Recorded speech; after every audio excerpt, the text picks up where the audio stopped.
What's going on, my beautiful nerds? On March 1st, 2024, the anime world lost one of its greats, one of its goats even, Akira Toriyama, the creator of the legendary worldwide spanning series, a series that literally single-handedly, in my opinion, made anime a worldwide phenomenon.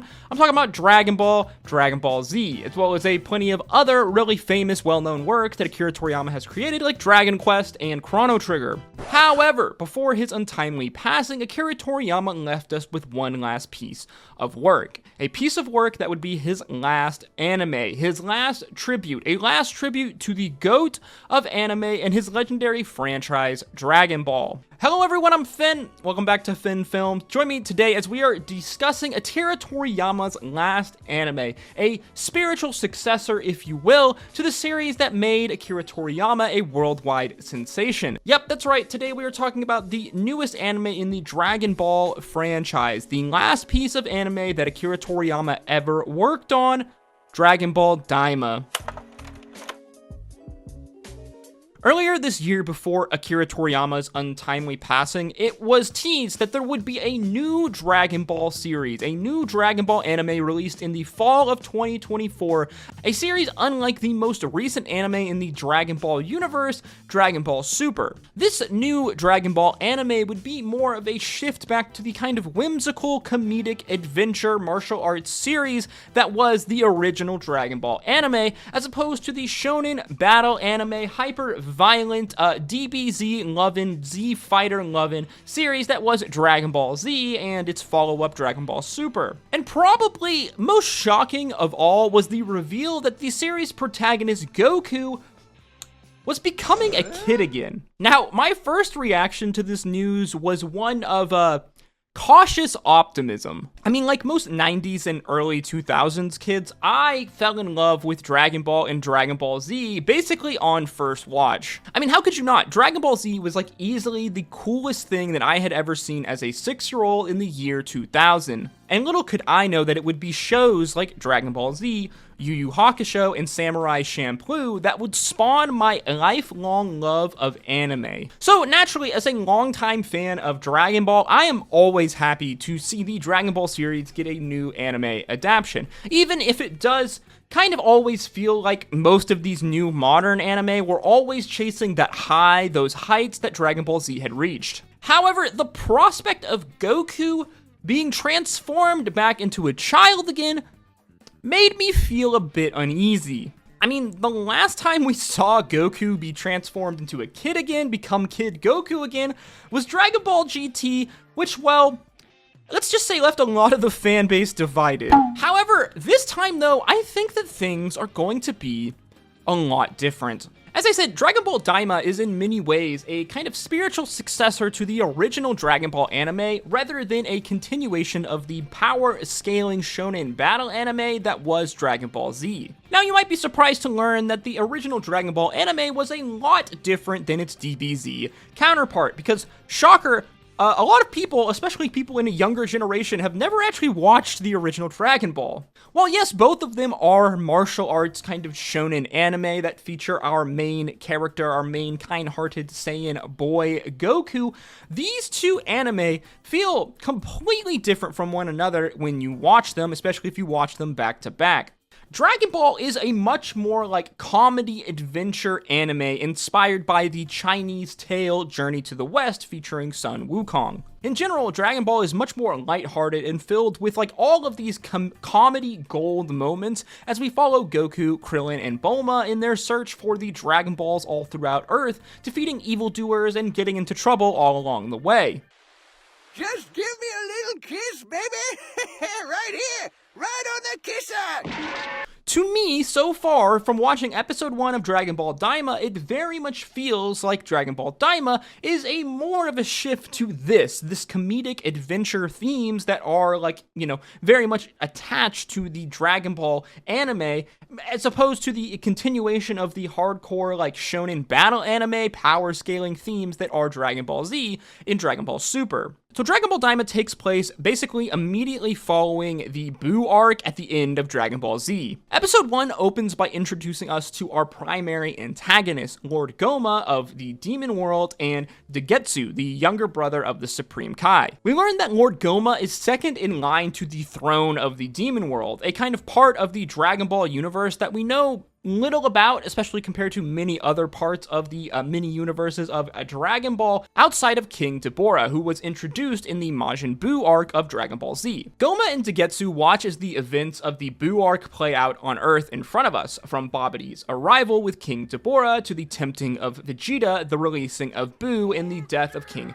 Deborah, the many different forms of Buu and the Z fighters who attempt to stop him, ultimately culminating with the defeat of Kid Buu by Goku with the Spirit Bomb. Now, the death of King Deborah, while kind of a footnote in the Buu arc of Dragon Ball Z, is important for this aspect of our new story because this death makes Lord Goma the new king of the Demon World. But this small, goofy-looking king doesn't celebrate, as he is horrified at witnessing the insanely powerful warriors that exist on this little blue planet that we know as Earth. Fearing that the Z-Fighters could pose a threat to him, Goma comes up with an ingenious plan. He is going to go to Earth, use the Earth's Dragon Balls to wish all of the Z-Fighters into children, to dramatically attempt to lower their power level. Obviously, Goma didn't watch Dragon Ball GT, because if he did, he would know that this plan is probably not exactly as foolproof as he might think it is. A first grade Super Saiyan is still a Super Saiyan after all. As well, we learn about another set of Dragon Balls that exist in the Demon World, a set of Dragon Balls that were created by dark magic, and thus they are much more powerful than most of the other sets of Dragon Balls that exist in the Dragon Ball universe.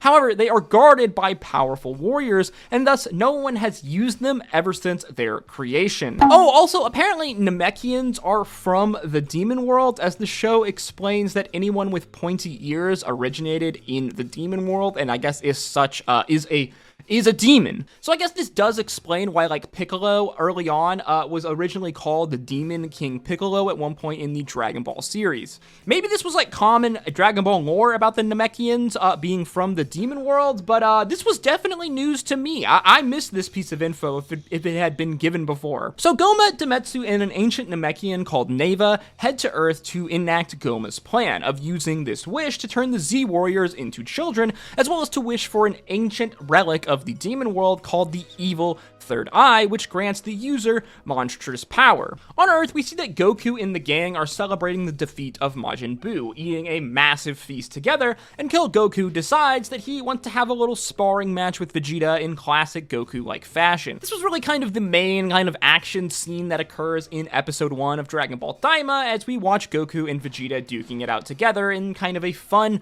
really nostalgia sparring match, the two launching their signature attacks against one another in Vegeta's Gallic Gun versus Goku's Kamehameha. Meanwhile, Goma and the crew arrive to Earth, heading to Kami's lookout, where their ancient Namekian friend Neva summons the Dragon Balls, using his power to restore them from stone to their original state.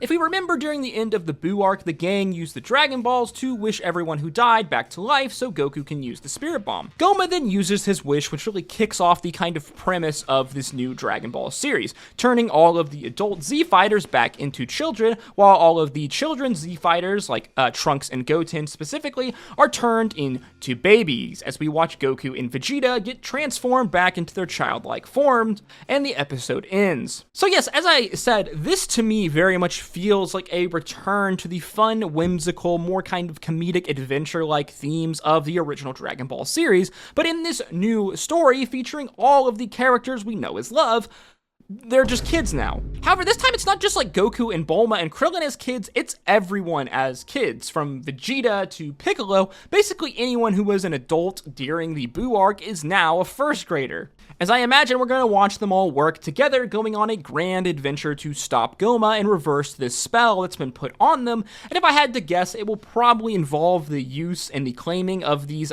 Demon World Dragon Balls. I am super excited for this show, especially after watching episode 1 for a number of reasons. I mean, as a longtime Dragon Ball fan, it is always fun and super cool to get a new Dragon Ball series, but this one does feel extra special to me because, again, This is the last work of Dragon Ball that will be worked on by the series creator, Akira Toriyama, before he passed away. And on top of that, the series does feel really fresh and new when you compare it to most of the other, Dragon Ball series that emerged post-Dragon Ball GT. From the way the episode was animated, to the story, and then the transformation of our heroes back into kids, to all of the kind of fun adventure-like themes that really harken back to the Dragon Ball days. I really have one major worry for this show, and this has become a worry that I have for a lot of new anime, and that is that the studio has spunked all of their budget for animations onto episode 1 and then, the finale of the first season. So I really do hope that the quality of the animation does stay at a consistent high level throughout the entirety of the season, but in general, I am very excited for this new Dragon Ball series, for this new tale in the Dragon Ball franchise. As cool as Dragon Ball Super was, personally, I'm kind of tired of the same old, DBZ tropes. The perpetual power scaling and tournament arcs, which are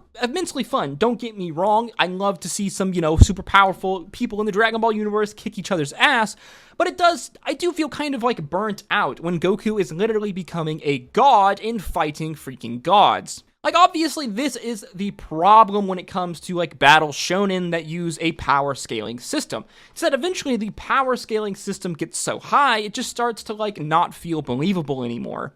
I think this is really why the original, Dragon Ball Z arcs really hit that sweet spot in terms of, battle shonen anime. It really felt like there was really solid power progression throughout this original series, from the Saiyan arc, to the Frieza arc, to the Android arc, finishing off with the Buu arc. And to me, it really does feel like the Dragon Ball team has been constantly chasing the glory days of the original DBZ series with the likes of Dragon Ball GT and Dragon Ball Super. I'm not saying Super was bad. It definitely wasn't bad. It just wasn't as good as the original Dragon Ball Z anime, at least in my opinion. This new show, though, Dragon Ball Daima, to me feels like it could be something new and exciting, and possibly even something special, as it does feel like, to me, it's breathing a fresh breath air back into the Dragon Ball franchise.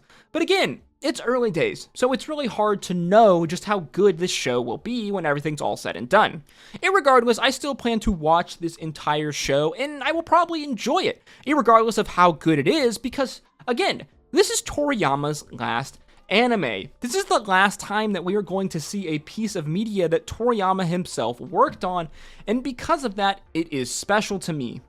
In many ways, this is the end of an era, the last work of a creative genius, a man who single-handedly, in my opinion, made anime popular throughout the entire world. And while it is insanely tragic to see him pass so suddenly, at least we are lucky enough to get one last piece of work from the man himself in what feels like almost kind of a farewell piece of media. As always though, guys, with videos like this, these are just my thoughts and opinions, so feel free to let me know yours and disagree with me in the comment section down below. If you did enjoy this video or learn something new, please make sure you like, comment, and subscribe, as that is the easiest way to help support me, and it really does go a long way in putting these videos into the algorithm. If you liked this video, then why don't you check out some of my other anime content that is on screen now. And as always, guys, I hope to see you in the next one. Stay safe out there. Until next time, peace, love, adu.